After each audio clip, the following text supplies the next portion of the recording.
আমরা সরস্বতী পুজোয় বেরিয়ে গেলাম, কোনো প্ল্যান ছিল না, এই জন্য হঠাৎ করে বেরিয়ে গেলাম। দেখো শাড়ি আমি পরিনি, ফুল লুকটা দেখে নাও। অফিস থেকে এসে বেচারা যাচ্ছে, সরস্বতী পুজো থেকে ছুটি নেই।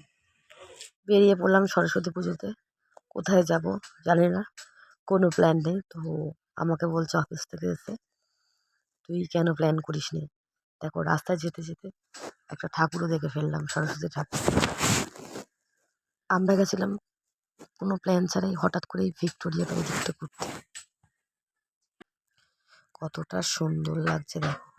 ভিক্টোরিয়া আমি আগে গেছি, কিন্তু দিনের বেলায় ভীষণই সুন্দর লাগছে। রাত্রেবেলা ওখানে তো লাইট শো হয়, তো লাইট শো আর দেখিনি। মানে এতটা পরিমাণে ভিড় ছিল ধারণার বাইরে।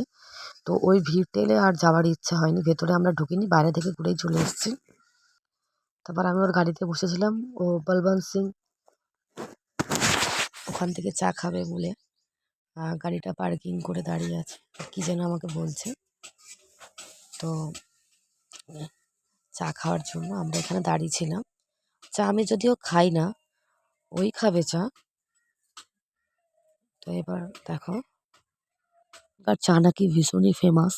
দেখো বলবন্ত সিং, তো সবাই খাচ্ছে। এখানকার চা কিন্তু অন্যরকম ফাটিয়ে বানানো হয়, মানে ভীষণই সুন্দর। আমি যদিও কখনো খাইনি, তো বললো যে দেখো কতটা সুন্দরভাবে বানাচ্ছে। সাধারণত চা এরকমভাবে কিন্তু বানায় না। যারা চা লাভার তারাই জানে চা প্রেম। এমনভাবে চা খাচ্ছে দেখে মনে হচ্ছে জীবনের সব থেকে সুখ শান্তি ওই চায়ের মধ্যেই ছিল। মানে যারা চা প্রেমী হয় তারাই একমাত্র জানে চায়ের কত। বলবন্ত সিং চা খাইতে আইছে, লড়কা চা খাইতে আইছে। কি খাচ্ছিস? শান্তি, সব শান্তি এখানেই পাওয়া যায় নাকি? ওহো, চা খেতে চলে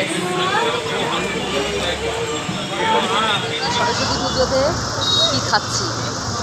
চিকেন পকোড়া। আর তোর হাতে কি খাচ্ছি? সস। সস খাচ্ছে দেখো। ভাগ্যটা এটাই খারাপ। রেস্টুরেন্টে যাওয়া ভেবেছিলাম, কিন্তু কিচ্ছু করার নেই, এতটা পরিমাণে ভিড়, আমাদের আর রেস্টুরেন্টে যাওয়া হলো। তার সাথে সস, কার কার জিভে লস আসছে। ঝাল ঝাল সস, ঝাল ঝাল সস। সরস্বতী পুজো আমাদের এবছরের মতন শেষ। বেশ কয়েকটা ফটো তোমাদের সাথে শেয়ার করলাম। যদি ভালো লাগে আমাদের চ্যানেলটি লাইক কমেন্ট শেয়ার করে দিও, আর ফেসবুক থেকে দেখলে আমাদের চ্যানেলটি ফলো করে দিও।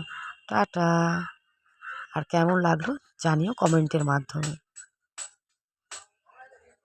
সুস্থ থেকো, ভালো থেকো।